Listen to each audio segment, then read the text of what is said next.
Welcome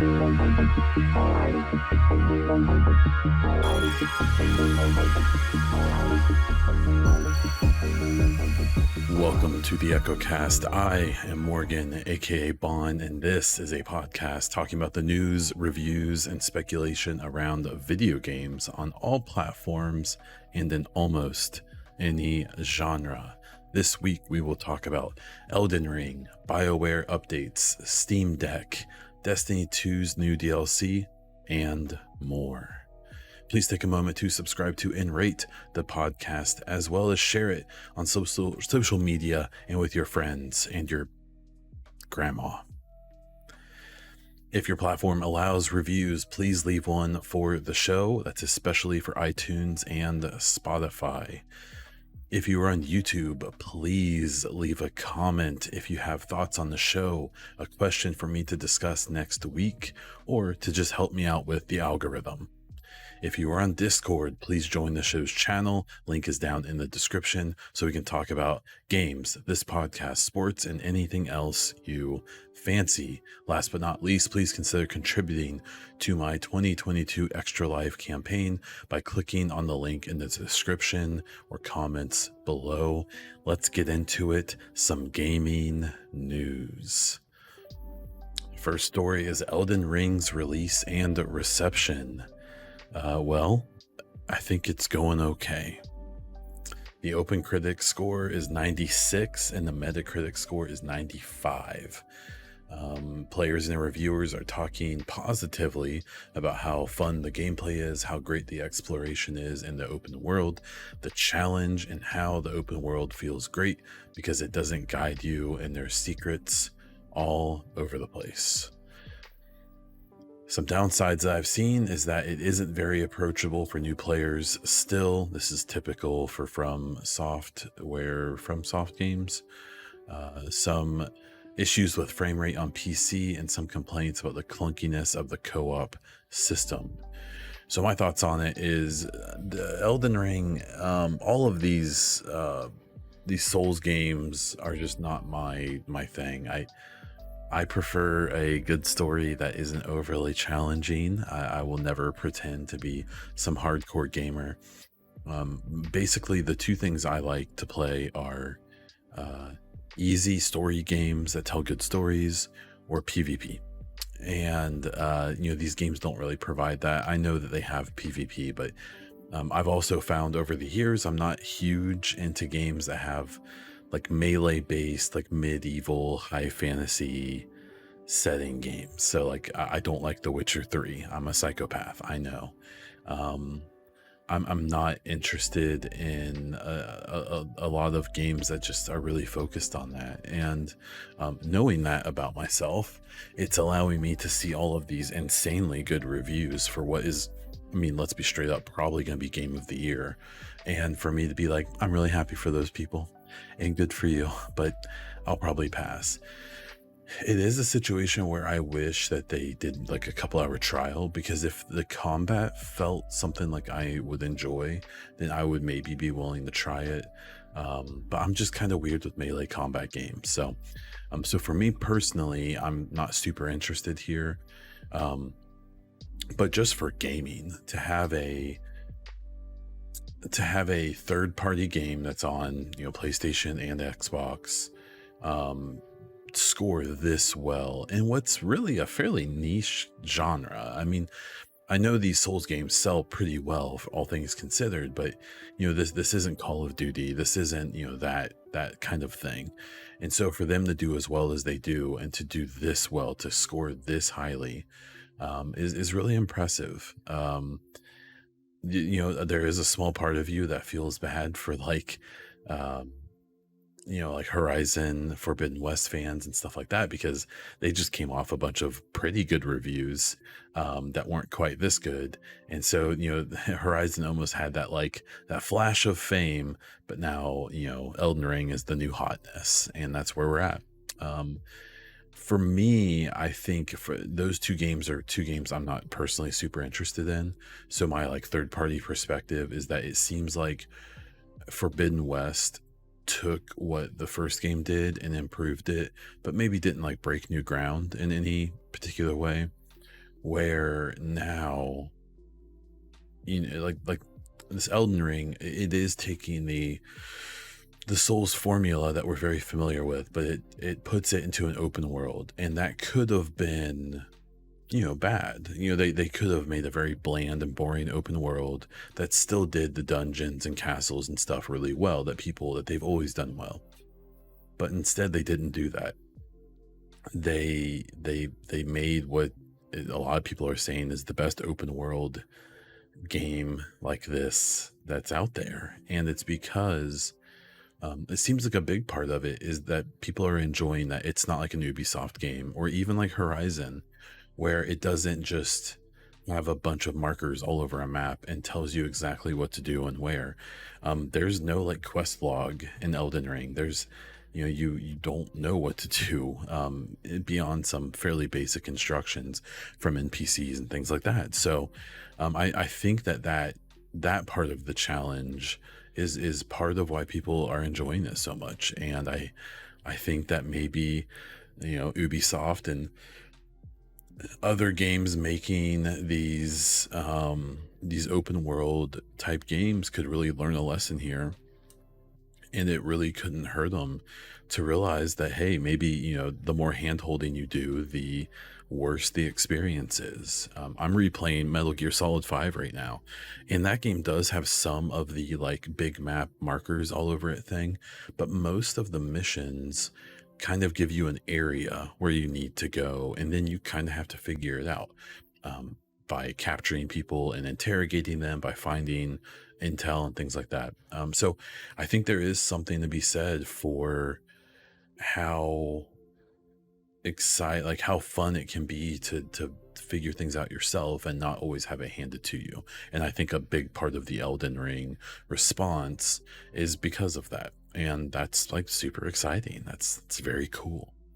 So I don't know, I'm so tempted. I've been watching streams and I've really been into it. I've really been like watching a lot of content about Elden Ring, and like I want to think I would get into it. Maybe I would enjoy doing like a magic or a archer type class or doing something like that.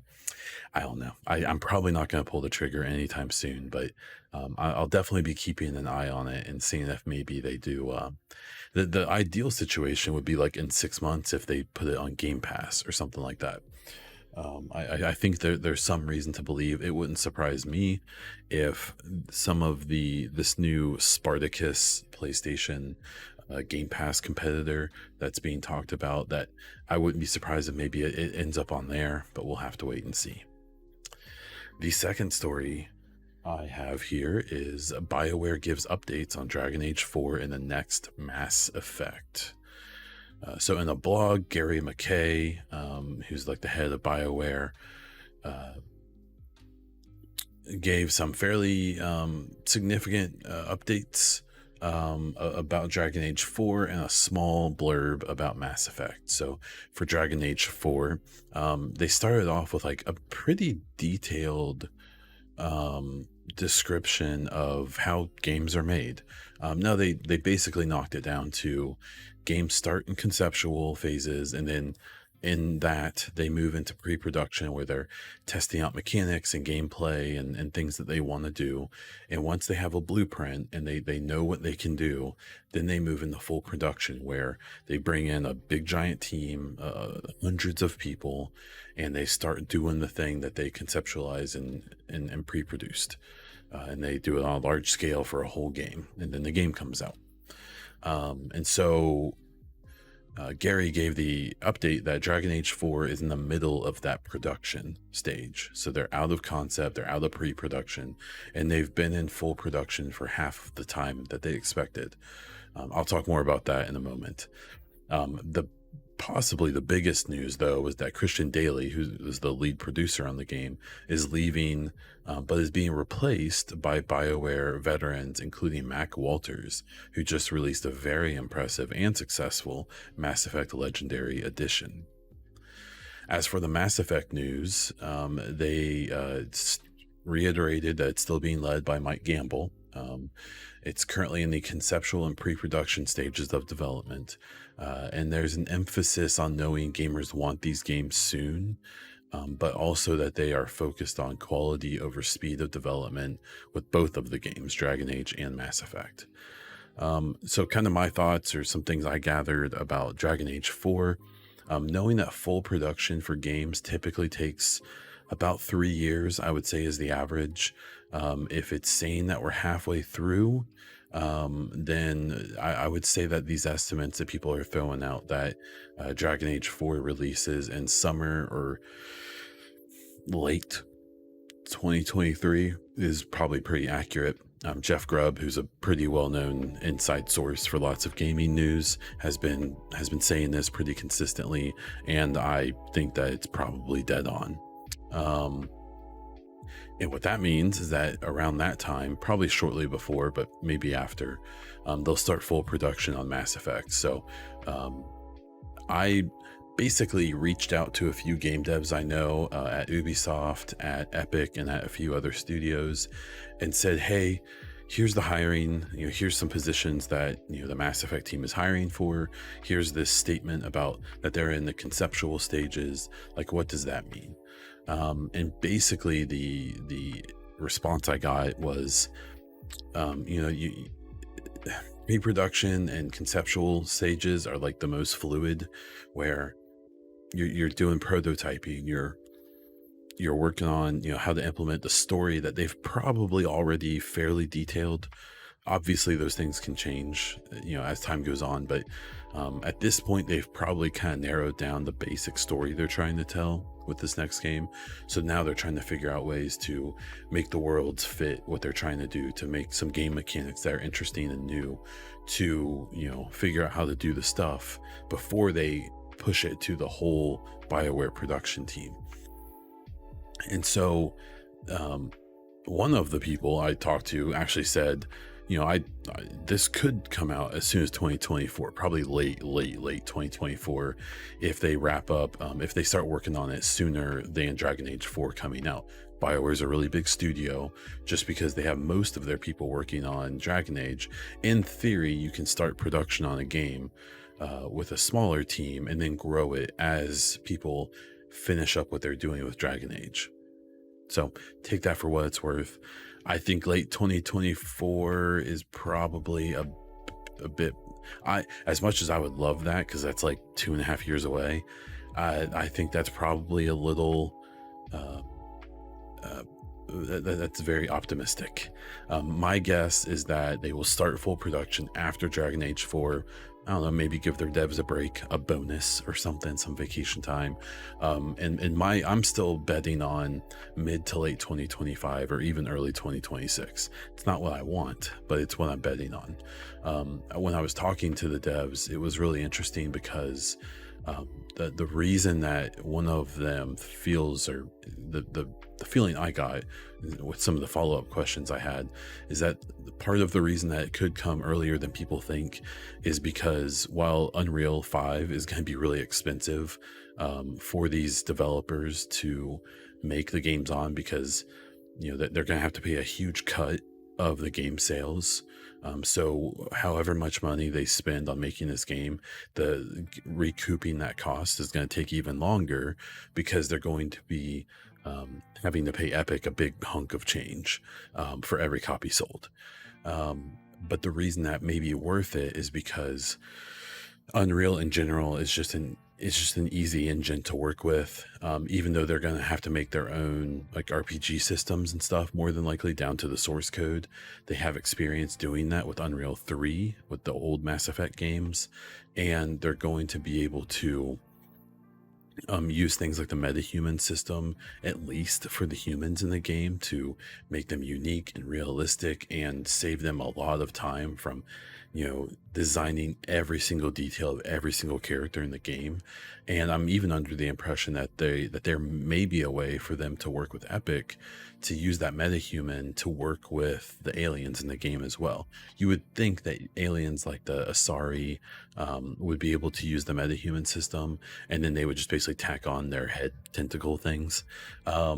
yeah, that probably way oversimplifies how it works, but just throwing it out there. But basically, it just sounds like even the way that like the lighting system works and the way that though you can build environments and stuff like that is just it's very efficient. And when you consider all of the issues they had with Frostbite, with animations and stuff like that, there probably isn't an easier engine to work with when it comes to animations and stuff than Unreal. So all of these things come together that hopefully mean that rather than fighting the engine, they're trying to put this new Mass Effect game on, that it means that all of that time gets spent making new and creative gameplay and stories and environments and characters. But you know, a guy can hope. Kind of so that's exciting. For me, it's really cool to see them just, you know, pretty, you know, we had the N7 day announcement where they put out a big blog and some other info and the Mass Effect concept art or that poster. And then in January, this Gary McKay put out another blog, like updating Dragon Age and Mass Effect, like mentioning them both. There's also the Star Wars game. And then again, now here in February, or yeah, there's another update. So they're staying up on it. It seems like they're trying to be responsive. It basically the final thing he led with the Dragon Age was that it sounds like we'll start seeing, I assume, gameplay and more about the game and the story and stuff this summer or late this year. My guess is we'll see something at E3. And that's really exciting. So I'm excited for Dragon Age 4, not because I'm a big Dragon Age fan. I've played some Inquisition. I'm not super into it, but because obviously Dragon Age 4 is still going to be on Frostbite. So we won't really know how they're handling Unreal yet, but we will get to see just how BioWare's doing. You know, when it comes to making a game that's solid and tells a good I even if it's not a franchise I'm super into, I still think it will give some inclination to where BioWare's at. I think even if Dragon Age 4 isn't great, I don't think Mass Effect's in danger. I suspect that EA has kind of given them the comfort of, like, at the very least, the Mass Effect game might be their like big test. The Dragon Age 4 game, I suspect it's known that it's had a lot of issues in development.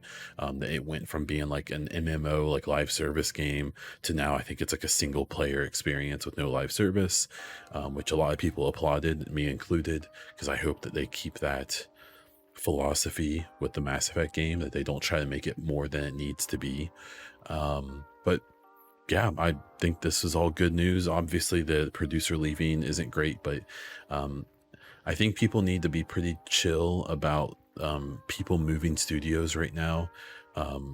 As you've seen with the acquisitions that Sony and Microsoft are making, as well as Take-Two and these other companies, that also indicates there's a lot of money being invested in studios right now.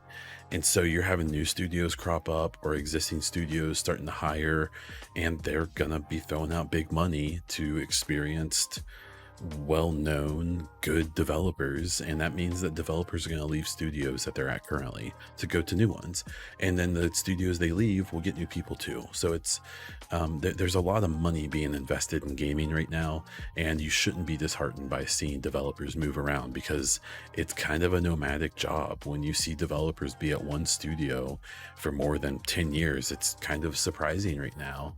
And if anything, they're probably leaving money on the table to do or to work at a place maybe they really enjoy or just feel comfortable at. So, and then the final note is that with the concerns about the person leaving and stuff, Jeff Grubb has, I guess, been talking to a decent number of people at BioWare, and they genuinely are really happy with where Dragon Age is at. Part of the reason this game is taking so long to come is because supposedly the developers are saying that BioWare and EA have made a real commitment to not pushing crunch really hard, to letting, you know, these games be made in a healthy way for their employees. Whether that's all PR or just, you know, a few people's experiences, who knows?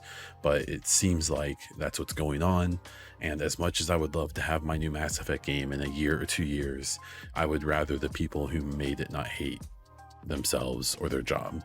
When you see interviews with people from Mass Effect 3, you see a lot of bad feelings, that you can tell it was a hard experience for them beyond even the criticism of some of the decisions made, that the way that they were treated as developers by Bioware and EA wasn't good, and it caused a lot of them to leave. Now, some of them are coming back for this new project, but they probably lost a lot of people permanently, because of the issues of the past. So I can wait another couple years if it means that people are going to be happy, because my feeling has always been that happy people make better games.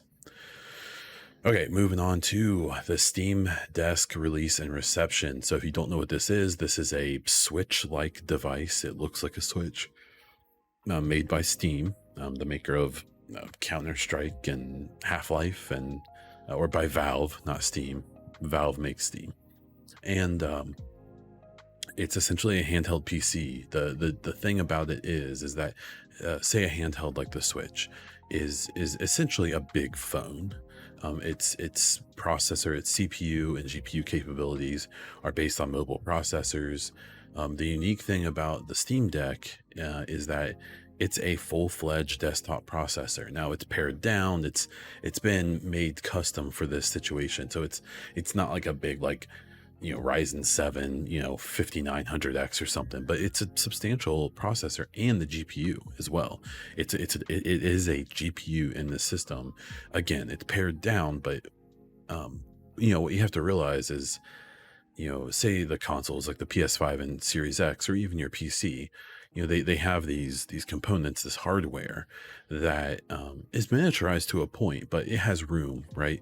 Because it needs to play games, or in theory, at 1440p, at 4K, at 60 FPS, or 120 FPS, or even more. And so they're real beefy. The Steam Deck is it's like a 7-inch screen that I think is maybe 1080p. If that, so you can play games, so that the hardware doesn't have to be wild to still have really great results. And so far, it's getting those great results. So generally, they have very positive reviews by casual gamers and more serious PC enthusiasts. I've seen Jeff Grubb talk a lot about how great it is, how much he loves it as a more casual PC person. And then even Linus Tech Tips did a whole video about it, saying yeah, it's not perfect. It has some unfinished issues, and this device isn't the holy grail, but it's pretty damn good. And that's the general feeling I've been getting about it. So if you're interested, if you can get one for $400, it sounds like a great deal. They will have a dock where you can play it on a monitor if you want. I suspect that's not the best case scenario, but it's available. And it runs an operating system. There's no reason why you can't put Windows on this thing. I don't know why you would necessarily, but maybe there's reasons. It has all kinds of emulators and stuff born into it. It seems like it's gonna be pretty cool. So it's not something I'm interested in. Mobile gaming is not my thing, but it's something that sounds like it's going to be a great option for people, and it's going to be something that's a better option than streaming. Streaming games to your phone or to a handheld device. This is hardware. The game is on that system, and you're not dealing with lag or network interruptions or anything. It's hardware playing the game, and that's going to be the best case scenario for years and years and years, even as streaming gets better. And the Steam Deck is only the first one. It's almost certain there's going to be more of them. So keep an eye out for that. Next story, talking a bit about Destiny 2, the Witch Queen. I have on here, I typoed. I almost said the With Queen. The big new DLC for Destiny 2 has released. I haven't paid a ton of attention to reviews and stuff on it, but I have watched a lot of people. I obviously follow a ton of people who are big Destiny fans, and it seems like Bungie has another banger. As far as I can tell, people are loving the new content. I know people are kind of ramping up for the raid right now. The raid's not out yet, I believe, but it is on its way, and people are enjoying the new content, the changes they've made to the gameplay, and so on and so forth. And it just seems like another Bungie success with Destiny. this falls squarely into the category of games I'm not a big fan of. I know many of you know me as a Division fan, but you may not know that I've kind of been pretty honest about how I'm a Division fan despite the looter part of the game, and definitely not because of it. I don't really like looter games that much.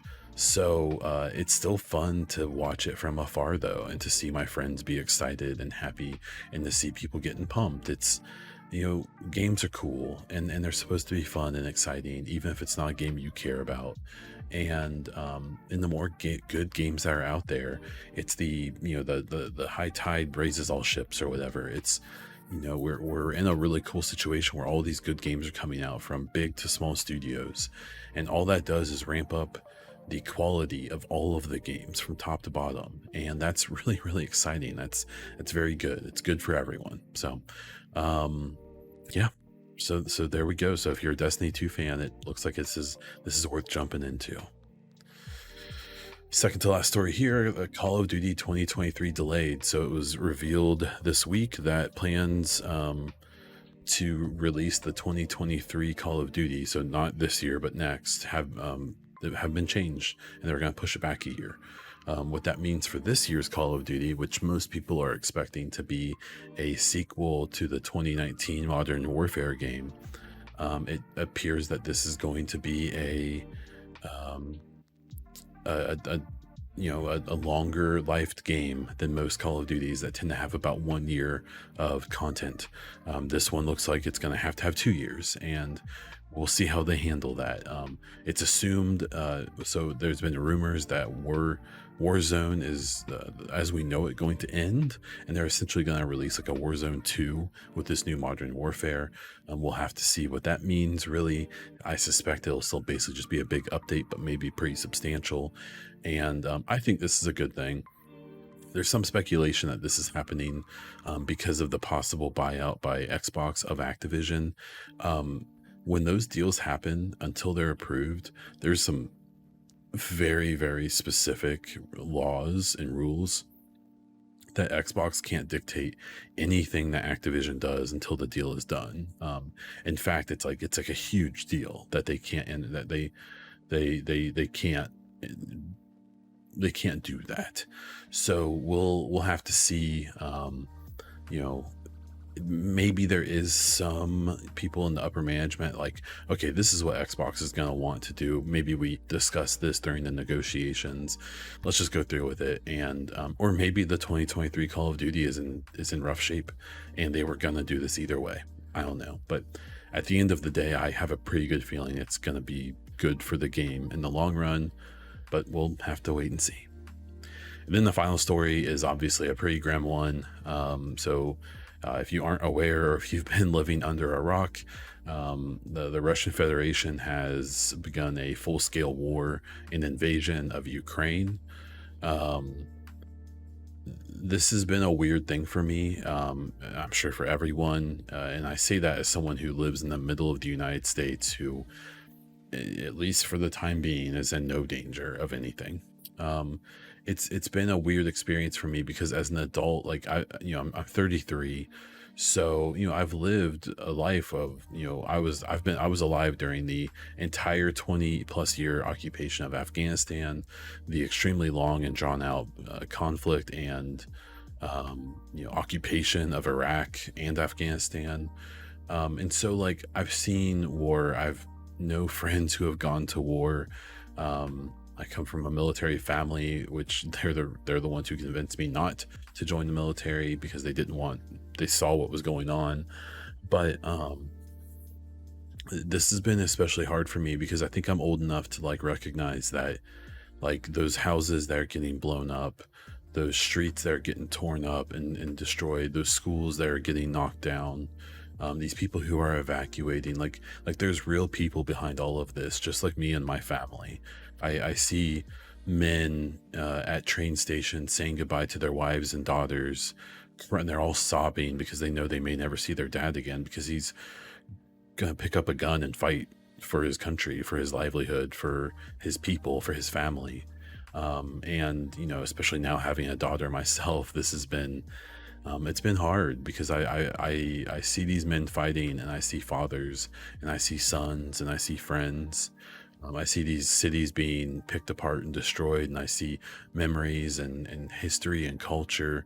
I see people fighting who like have no issue with each other. They're one side is being told by some fascist strongman that's in charge of them to go do this thing, and who's to say they even believe in it? I definitely am not asking for any sympathy for the Russian troops at this point, but I think as someone who's had some life experience and grown up a bit, I this isn't just a black and white good guys bad guys thing. Even though I think the motivation of the side invading is pretty clearly awful. At the end of the day, these are a bunch of people fighting each other who really have no qualms with each other beyond their duty. And so, I wish all the power to the Ukraine people, and especially to their armed forces, that they can hold off this invasion and push it back, and really, embarrass Putin on the world stage, and hopefully, you know, he doesn't go too far. If he does feel embarrassed, that's a concern I think everyone should have, and that little strong men like him don't like being embarrassed. And it certainly doesn't seem like the campaign in Ukraine is going well. At the end of the day, if they pour enough resources into it, Russia will win, for whatever winning a war really means in these days. But it's not pretty, and even if he pulls it off, it's not going to be without a lot of political capital being against them, which is good. So, good thoughts to all the people in Ukraine, all the citizens, all the people trying to escape, all the people abroad who are worried about their friends and family and homes. It's the gaming aspect of this has been a little bit interesting, and in one part for me, it's been interesting because I don't. Well, it's been interesting because there's been instances of war footage happening that has then been revealed as being like Arma 3 simulator footage and stuff like that. And even for me personally, I've had this really weird, gut check of like, I've Escaped from Tarkov load onto my computer. I haven't played it in a couple months, but this is a game made by people who live in the Russian Federation. If you play the game enough and you pay attention to their social media and hear the things they say and you see the things in the game, the vague lore behind Tarkov is that these evil Westerners come in and disrupt the peace in a Russian province that gets shut down, and it turns into a bunch of Western PMCs trying to fight for survival against a bunch of Russian PMCs. And they definitely lean pretty heavy into making the Russian side the good guys, and the West like these evil people. And not to say the West isn't evil. Like, I understand that there's plenty of qualms people have with the Western military and countries and democracies and stuff. But it's just a weird game to see people play right now and stuff, because the situation in the fictional Tarkov universe aren't all that different than the Donbass and some of the regions being fought over here. And in general, the aesthetic and the equipment being used and stuff is what's being used and fought with right now in Ukraine. So I have some pretty conflicted feelings about that stuff. I wasn't really playing the game anyways, so it doesn't really change much for me, but I don't know. It's a weird time, and I hope for strength for everyone that's involved, either directly or just as a world citizen like myself. All right, let's do some listener questions this week. The first set of questions is from M88 on Twitter. The first question is, would you play an XCOM style game based on the Division universe? This one's interesting because they kind of had this as a mobile game, and I think it lived for like a year, and then I think it recently got shut down. I can't remember what it was called, Elite Division or something like that. Now, it did have factions from all over the Tom Clancy universe. It wasn't just the Division, but the Division was a pretty heavy focus on it. And I heard good things about it, but apparently it's really hard these days to make a mobile game fail. If people think that the numbers that traditional like console and PC based games that they're making lots of money.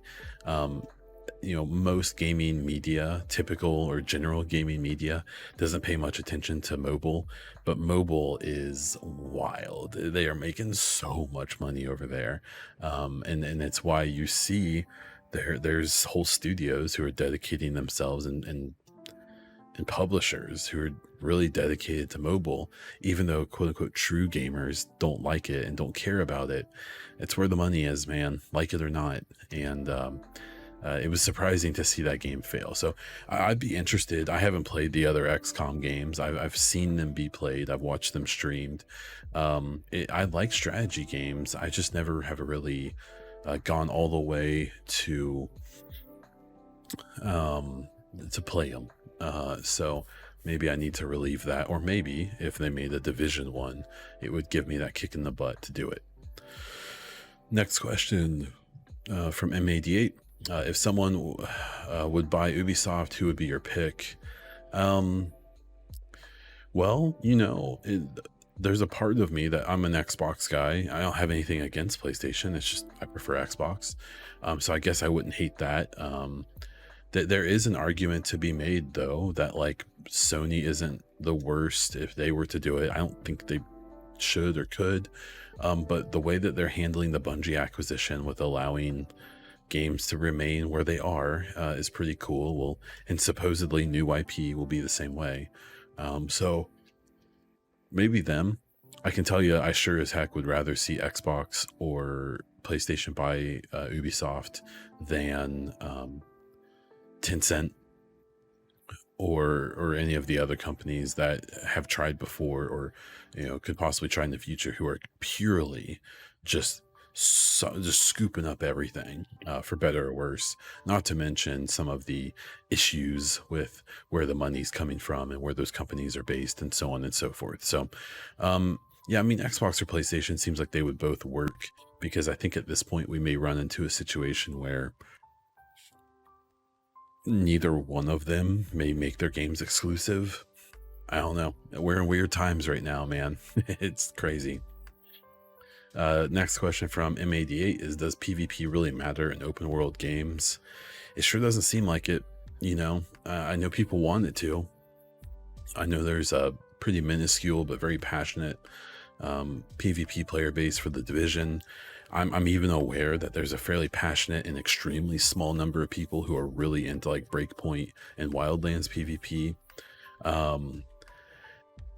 But then you have games like Warframe that literally just stopped developing their PvP. They had it, and I don't know if they've completely gotten rid of it yet or not. I haven't paid attention to Warframe in a while, but it doesn't really seem like that's, it just doesn't seem like it works, especially like looter type games. I know Destiny has PvP that it seems like a larger number of people enjoy, but do we really consider, like, I don't know, is Destiny really an open world game? To me, it is more of like a bunch of really large, not open world levels that you play on in Destiny. But that maybe that's not accurate. Maybe it is. I would say that it's proven over time that it's definitely not essential. I think it's proven over time that the best open world games, now we have Elden Ring, Horizon, even calling back to my Metal Gear Solid 5, which I know had some online component, but it was mostly a single player game that was open world. It really seems like if multiplayer hurts the single player experience at all, whether it's the amount of content or the balance or whatever, then it's only bad. If they can implement multiplayer PvP into an open world game and it not hurt the single player part of the game at all, then sure, it's great. But it seems like that isn't the case, and that definitely hasn't been the case with the Division, at least in my opinion. So no, I don't think it really matters. I think it can only help in the perfect circumstances. And then the final isn't really a question, but just a statement of, I'm still waiting for the Division 3 announcement. You will be waiting a very long time. I am extremely confident of that for reasons I can't publicly disclose.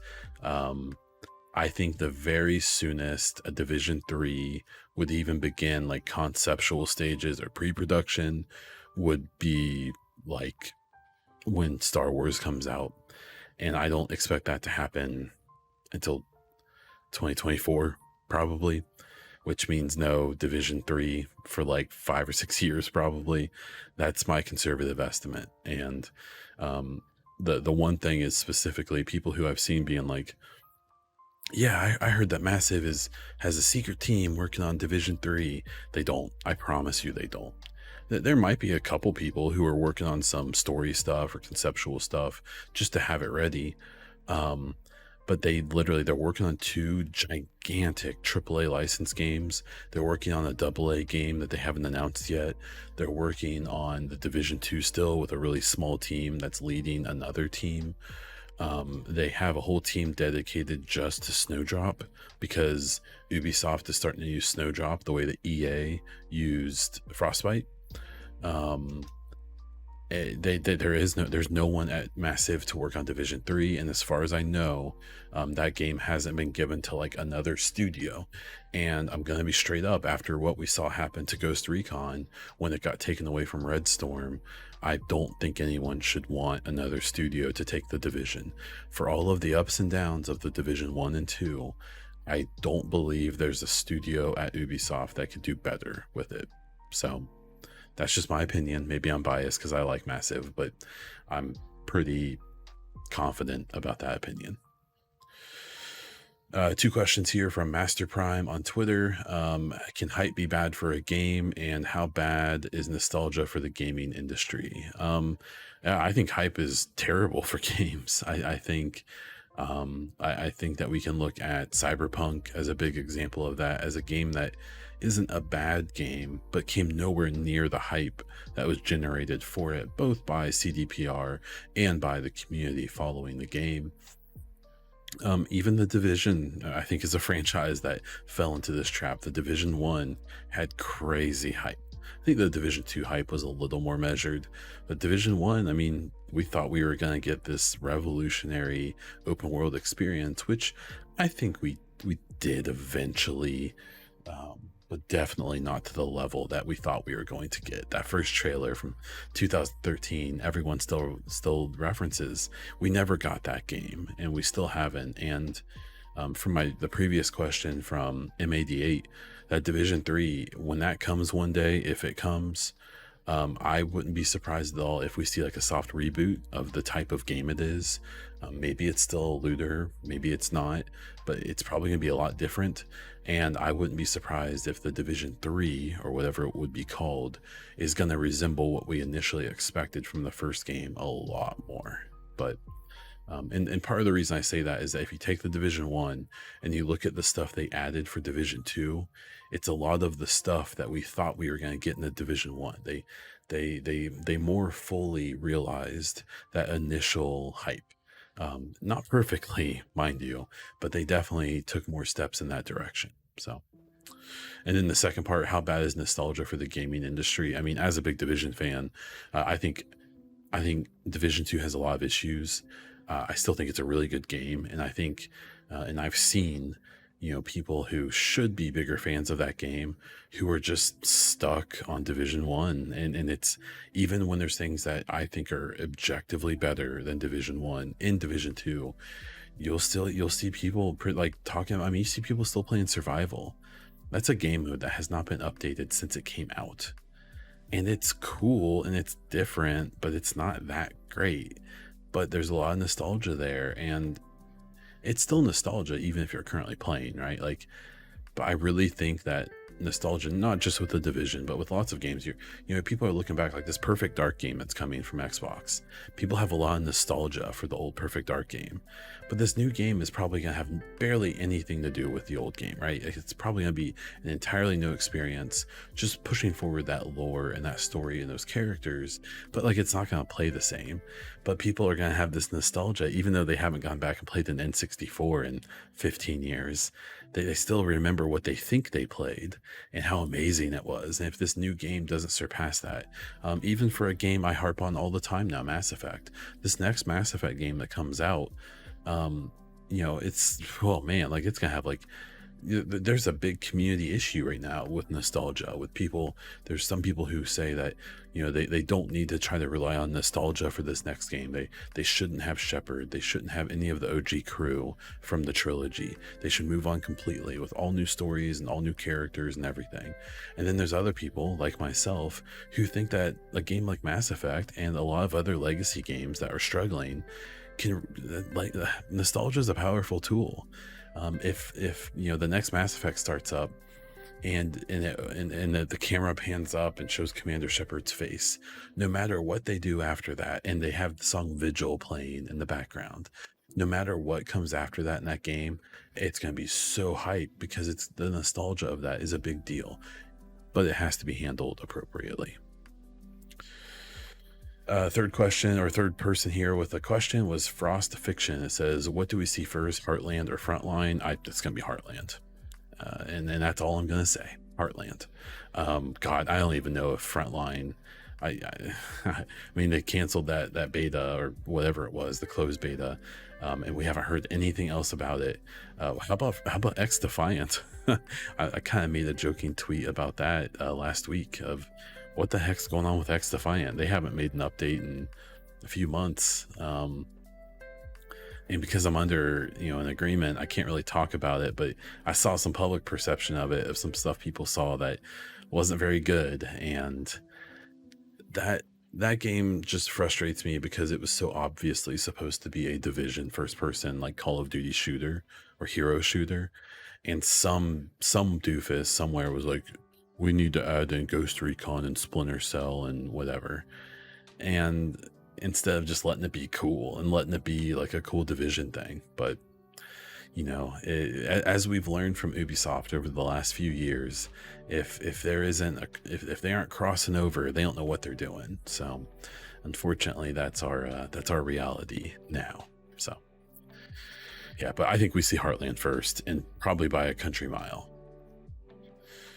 Some content updates. I do have a new Mass Effect video. I have a video called Who is the Human, where I talk about who the human is in the teaser trailer from a couple years ago, and why the armor they're wearing is probably a pretty telling about what's going to happen in the next game. So check that out on YouTube.